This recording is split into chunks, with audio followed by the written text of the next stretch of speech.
አንዷለም ጎሳቲ ወጣቷ ሞዴል ቀነኒ አዱኛ መጋቢት 2 2017 ዓመተ ምህረት ከመኖሪያ ቤታቸው 5ኛ ፎቅ ላይ ወደታች ወድቃ ህይወቷ ማለፉ ይታወሳል። ይህ ክስተት ራስን ማጥፋት ተብሎ ቢዘገብም በኋላ ላይ ግን ባለቤቷ ድምጻዊ አንዷለም ጎሳ ተጠርጥሮ መታሰሩ ጉዳዩን ሌላ መልክ ሰጥቶት ቆይቷል። ድምጻዊው በቁጥጥር ስር ውሎ ከቆየ በኋላ በ50 ሺህ ብር ዋስ መፈታቱ በወቅቱ ብዙዎቹን ያስቆጣና ጥያቄ የሚያስነሳ ነበረ። በተለይም ጉዳዩን በኦሮሞ ገዳ የሽምግልና ስርዓት ለመፍታት የተደረገው ጥረት ሌላው አነጋጋሪ ነጥብ ነው። ይሁን እንጂ የቀነኒ ቤተሰቦች የሽምግልናውን ሂደት ውድቅ አድርገውታል። የልጃችን እውነት ሳይታወቅና ፍትህ ሳናገኝ ታርቀን ካሳ አንቀበልም በማለት ለፍትህ ያላቸውን ጽኑ አቋም አሳይተዋል። ብዙዎችም አንዷለም ካልገደላት ለምን ካሳ ሊከፍል ፈለገ? ለምንስ ሽምግልና ላከ? የሚል ጥያቄ ሲያነሱ ቆይተዋል። ይህ ድርጊት በሱ ላይ እንደ ጥፋተኝነት ማረጋገጫ ተደርጎ ሲወሰድም ነበረ። ነገር ግን አንዷለም ዛሬ ዝምታውን ሰብሮ በፍጹም ካሳ ልክፈል አላልኩም፣ የኔን እውነት ስሙኝ ሲል በኦሮምኛ ቋንቋ ስለተከሰተው ነገር ስለዛች አሳዛኝና ጨለማ ነጥብ ጥላ ስላለፈች ምሽትም ዝርዝር ማብራሪያ ሰጥቷል። እኔም ወደ አማርኛ መልሼ በሚከተለው መልኩ አቀርብላችኋለሁ። አንዷለም ታዲያስ እንዴት ናችሁ? አንዷለም ጎሳ ነኝ በሚል ነው ንግግሩን የጀመረው። ታዲያስ እንዴት ናችሁ? አንዷለም ጎሳ ነኝ። ዛሬ ወደ እናንተ የመጣሁት ሰሞኑን በሶሻል ሚዲያ ላይ በሚዘዋወረው ምክንያት ነው። እሱን ግልጽ ላደርግላችሁ ነው የመጣሁት። ካሳ የተባለውም ማለቴ ነው። እኔ ካሳ መክፈል የለብኝም። እጄ እዚህ ነገር ላይ ንጹህ ነው። የኦሮሞ ሕዝብ ይህንን ማወቅ አለበት። እኔም በሀዘን ውስጥ ነው ያለሁት። ሀዘኔን በአግባቡ ማዘንም ሆነ በስርዓት ቁጭ ብዬ መወጣት አልቻልኩም። እስር ቤት ነበርኩኝ። ከዛ እንደወጣው ደግሞ ይሄው አሁንም በዚህ አስቸጋሪ ሁኔታ ውስጥ እንደቀጠልኩ ነው ያለሁት። እኔ እሷን አልጎዳዋትም። ካሳም የምከፍልበት ምንም ምክንያት የለም። ግን የኦሮሞ የገዳ ሽማግሌዎች የኔንም እውነት እንዲያዩልኝና ከቤተሰቦቿ ጋር ያለኝን ግንኙነት መቀጠል ስላለበት የገዳ ሽማግሌዎችን ልክ ያለው የሀገር ሽማግሌዎችን ልክ ያለው እኔ ላኳቸው ለኔ እንዲፈርዱ ወይንም ለኔ እንዲያዳሉልኝ ሳይሆን እኔም ጋር እውነት አለ፣ ሚስቴን ያጣሁት ያለውን እውነት እዩልኝ ብዬ ነው ሽማግሌዎችን ይላኳቸው። ሽማግሌ ደግሞ ያለውን እውነታ እንጂ የግለሰብን ፍላጎት ብቻ አይቀበልም ወይም አያራምድም። እኔ የምፈልገውን ብቻ አይደለም ሽማግሌዎቹ የሚይዙት። ከፈጣሪ በታች ደግሞ እውነታውን የሚፈርዱት የሚያውቁት እነሱ ናቸው። እግዚአብሔርም የሚወደው ይህንን ነው። እውነት ደግሞ ከፈጣሪ ነው። ለዚህ ነው ሽማግሌ የላኩት። እኔና ቀኖ በጣም ጥሩ የሆነ ፍቅር ነበር የነበረን። ግን ቀኖ ዲፕሬሽን ነበረባት። ምናልባትም ይሄ ዲፕሬሽን ቤት ውስጥ ስለምትውል ሊሆን የመጣባት ብዬ ስላሰብኩኝ የሲአርቢቲ እና የኢንተርቴንመንት ስራ ከፍቼ ሰጠዋት። ያው አብረንም እንድንሰራ ማለት ነው። ከዛ በኋላ ይሻላታል ብዬ አስቤ ነበር። ግን ይሄ ራስን የማጥፋት ሙከራዋ ጉዳይ ግን ቀጥሎ ነበር። እኔም አይ ይሄ ከኔ አቅም በላይ ነው ብዬ ስላሰብኩኝ ለአባቷ ደውላ እንድትነግረው አደረግኩኝ። ይሄ ነገር ገጥሞኛል፣ በዚህ ምክንያት መኖር አልቻልኩም ብላ ለአባቷ ነገረችው። እነሱ እንዲያውቁ ያደረኩት እንዲጨናነቁ ሳይሆን ከቀን ወደ ቀን ሰውነቷ እየቀነሰ በመሄዱ ነው። ለወንድሟ ለማም ይሄ ነገር መፍትሄ ማግኘት አለበት ብዬ ነገርኩት። ነገር ግን ቤተሰቦቿ ምንም አይነት መልስም አልሰጡኝም። ምንም ያደረገም ሰው የለም። እህቷ ሊበን ደግሞ የእሷን ሁኔታ ከኛ ጋር ሆና አይታለች። የሚያኖረው ፈጣሪ ነው። ነገር ግን ደግሞ የምታሰባቸው ነገሮች ጥሩ አልነበሩም። በተደጋጋሚ ራስን የማጥፋት ሙከራ ታደርጋለች። የሞተች ቀንም አብረን ነበር የዋልነው። ሆስፒታልም አብረን ሄደን ነበር የቅድመ የእርግዝና ምርመራ ለማድረግ። ወደ ኋላም የልደት ፎቶ የምትነሳበት ቦታ ያደረስኳትም እኔ ነኝ። ስትጨርሽ በቃ ደውይልኝ ብያት ሰው ለማግኘት ሄድኩኝ። በጊዜ ጨርሼ እገባለሁ ብላኝ ተለያየን እና ማታም በጣም ፍቅር ነበርን። ደስ የሚል ጊዜን አብረን እያሳለፍን ነበር። ለወንድሟም እየደወለችለት ነበር። ከዛ ስላዋዋሏ ስጠይቃ አንተ የማመን ችግር አለብህ ብላ ድንገት ካጠገቤ ተነስታ ጥላኝ ሄደች። ሄዳ ትንሽ ስትቆይ ተጠራጠርኩና ተነስቼ ስፈልጋት በየክፍሎቹ ውስጥ አየዋት። የለችም። ኩሽናውን ለመክፈት ስሞክር ቁልፍ ነው። የሆነ አበባ ማስቀመጫ አለ። እሱ ላይ ቆሜ ሳያት ልብስ ማጠቢያ ማሽኑ ስር ተቀምጣ ተደግፈው የልብስ ማጠቢያ ላርጎ በጆክ እየጠጣች አየዋት።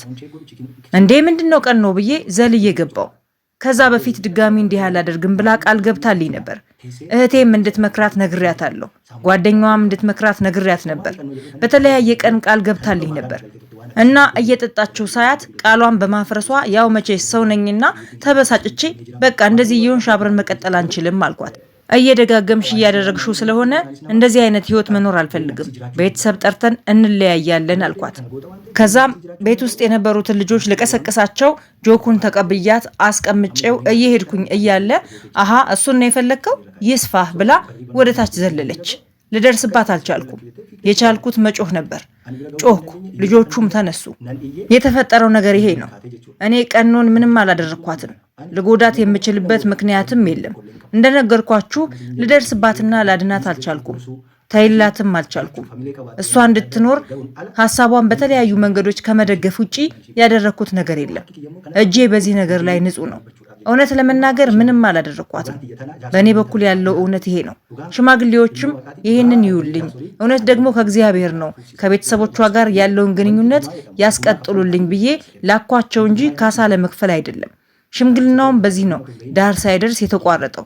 በተጨማሪም ከሞተችበት ሰዓት ጀምሮ ፖሊስ በቁጥጥር ስር እስከሚያውለኝ ሰዓት ድረስ የቤተሰብ ምርመራ፣ የአይን እማኝ ምስክር፣ የወረቀት ማስረጃም፣ የሐኪም ምርመራ ማስረጃም ሁሉንም አሰባስቤ አየሁኝ። ፖሊስም ዲያሪ አግኝቶ ነበር። ያ ዲያሪ ደግሞ እያንዳንዱ ገጽ የሚናገረው ነገር አለ።